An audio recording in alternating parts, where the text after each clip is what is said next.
Two Stuart Sirius steam engines. This one is part 2, dismantling one of the engines, adjusting the big end bearings and checking the valve timing. I will give you 2 guesses as to which engine I'm dismantling, and I'll give you a clue, it's not the red one. A Stuart Sirius running like this is something I've not seen very much. That's why I'm repeating this clip from the previous video. It's running okay, but there is a slight knock from the big ends. Knocking on a steam engine can be caused by many different things. Either the steam is being let in too late, or the parts are worn, or both. These 2 marks on the valve gear operating shaft are to assist the timing of the engine. I'm going to strip this engine down fairly completely, and commencing disassembly, I'm removing the valve operating linkage. And on this engine, in order to do that, I need to remove this adapter. There are 1 or 2 differences in the way these 2 Sirius engines are made. For instance, on the red engine it doesn't have an adapter like this. The pipe is threaded and just screws into the casting. Anyway, it's no big issue. I've removed the adapter, and now once I've removed the valve linkage driving pin, I can just lift the linkage out of the way. Note to self, don't forget to fit this with a split pin when reassembling. This engine differs in 1 or 2 ways to the red one. For instance, the other end of the valve chest is blocked on this one, whereas it's open on the red one. I don't know why the end of the valve chest is plugged. It doesn't need to be. I think it's just a cosmetic thing. I only mention this because when I pushed the valve all the way into the valve chest, when I tried to pull it out, there was some suction. Really, I think both ends of this need to be left open. What's inside the valve chest? Well, it's a valve. It's a piston valve. A lot of steam engines, particularly full-size ones, use piston valves, and it's a better system than using a slide valve. Slide valves do the job. The problem is the pressure of the steam in the steam chest applies pressure to the slide valve, holding it against the port face. And this means that the valve gear operating the slide valve has to work harder just to move the slide valve. But with a piston valve, very little mechanical effort is required to move it. That way, the valve gear on the steam engine doesn't work quite as hard, so the pins do not wear as quickly. I'm going to fill a box with bits and pieces from the engine now, starting with the steam inlet adapter. And I think I'm going to take the flywheel off. So very carefully, I'm undoing the grub screw that holds it to the shaft. And here is the grub screw. But unfortunately, the flywheel does not want to come off the shaft. I know, I'll remove the fitting from the front and see what's going on. After loosening all the bolts, it was a simple job to remove them. Once I've removed the last bolt, and here it goes, I'm hoping that this fitting just slides off. And indeed it does, but nothing happens. The flywheel is still firmly connected to the shaft. Using extremely gentle pressure with a screwdriver blade, and I must emphasise extremely gentle pressure, because at this stage I do not want to bend the crankshaft.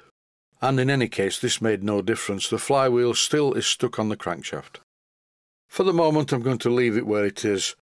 In this clip, I'm checking how tight the bolts are on the big end bearings. And they're not tight at all, they're just sort of gently nipped up. I removed them anyway to have a look at the condition of the crank pin, and as you can see, it's very good. After doing this, I refitted the big end bearing and tightened both of the Allen bolts.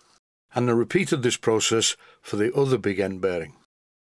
I replaced the piston valve temporarily along with its operating mechanism and reconnected an air line to the engine, so now we have a pair of big ends that are quite tight. I don't mean mechanically tight, because the engine turns over very freely. The only change is now both halves of each of the big ends are tightly held together. But I can still hear a slight knock. There's still a little bit of play between the big end bearings and the crank pins. It's not very much, but while I've got the engine in this state, I may as well do something about it. If I slow the engine down, you can actually hear the knock fairly clearly. Not so much when I speed it up.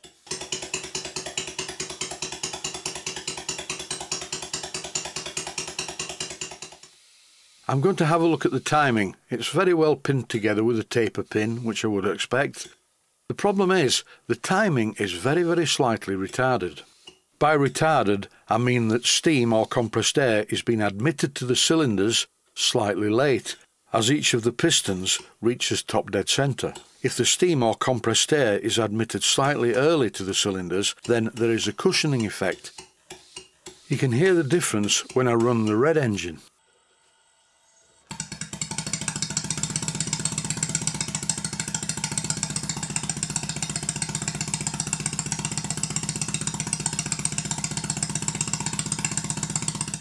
As you can hear, there's a considerable difference in the sound of the two engines. Some of this is due to the exhaust pipe arrangement.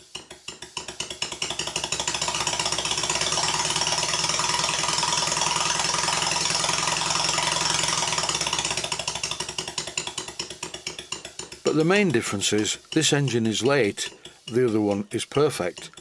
But there is a benefit to running the admission slightly late. Generally, it will mean that the engine runs more slowly, but the bearings need to be in perfect condition to prevent the knocking. Both of these big end brasses are slightly sloppy on the crank pins, and there is a solution involving a new piece of 600 grit wet-to-dry sandpaper and some oil. Using some lubrication makes the wet-to-dry sandpaper cut better. How much do I need to remove? Well, I need to go into the realms of technical terms and equations for this. I would say that I'm removing about the size of a gnat's dick. And by that, I do not wish to infer that the gnat is well endowed. Just a gnat's dick of average length for an average length gnat. I'm sure the experts will tell me how much to take off, but I'm doing it my way, by feel, as per usual. I've done a lot of this sort of thing over the last 55 years, and I seldom get it wrong. And in any case, if you do take too much off, it's not a massive issue, because you can use two very thin pieces of paper in between the bearings to space them apart. But I'm not going to do that. I think this should be sufficient metal removed from bearing number 1, although I am assuming that bearing number 2 is equally as worn as the first one. Here is a close-up of bearing number 1. The mating surfaces are quite flat and should be fine. The bearing surface that contacts the crank pin is less than perfect, and experience tells me this will be okay. Now the bearing is going to be clamped more tightly to the crank pin. The striations in the bearing that contacts the crank pin should smooth out, but in any case it's not a bad thing, as the grooves will hold more oil. It's worth remembering that this is not a Formula 1 racing car or even a standard family car engine, it's a steam engine. And as such, the tolerances are not quite as critical. In this clip I'm refitting the first bearing back in place. I'm tightening the bearing using the other end of the Allen key. Do not use the ball end of the Allen key to tighten things, because if the ball snaps off, and I've had that happen, it's a big problem. One down, one to go. I'm removing the Allen bolts from the other bearing, and I'm going to give it exactly the same treatment. In exactly the same way as previously shown, I apply some oil to the wet-to-dry sandpaper, and applying the same amount of pressure, I rub the bearing up and down the sandpaper until the metal-coated area of the wet-to-dry paper looks just about the same as the other metal-coated area. It's a simple logic. I am a simple man. I've had a few simple girlfriends, and generally I like to keep my life simple and uncomplicated. After applying quite a lot of oil to the bearings, it's time to give the engine a run and see if it sounds any better. Before turning on the compressed air, I rotated the engine by hand, and it felt fine, a little bit firmer, but fine. Time to run in or break in the new bearings. This clip is edited into 3 parts. I kept stopping the engine and re-lubricating. Initially the oil residue was quite dark as the parts ran in, but very soon the oil started to run clear as usual.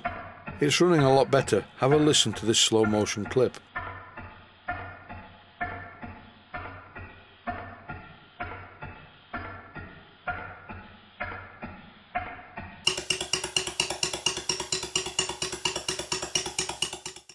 Here's a comparison of the different oil colours created during the breaking in or running in period. And that is it for this video. The engine parts are all in a plastic box tipped to one side to drain the oil. In the next video I'll be using my ultrasonic cleaner to clean up the engine internally and externally, and with a bit of luck remove the paint. Stay safe, stay healthy, thanks for watching, and I hope you found it useful. please take the time to visit my main Steam Models website and click on the section of the website that says Video Playlists. And by doing that, you can find other videos that you may like to watch. And by using the playlists, you can actually watch the videos back to back.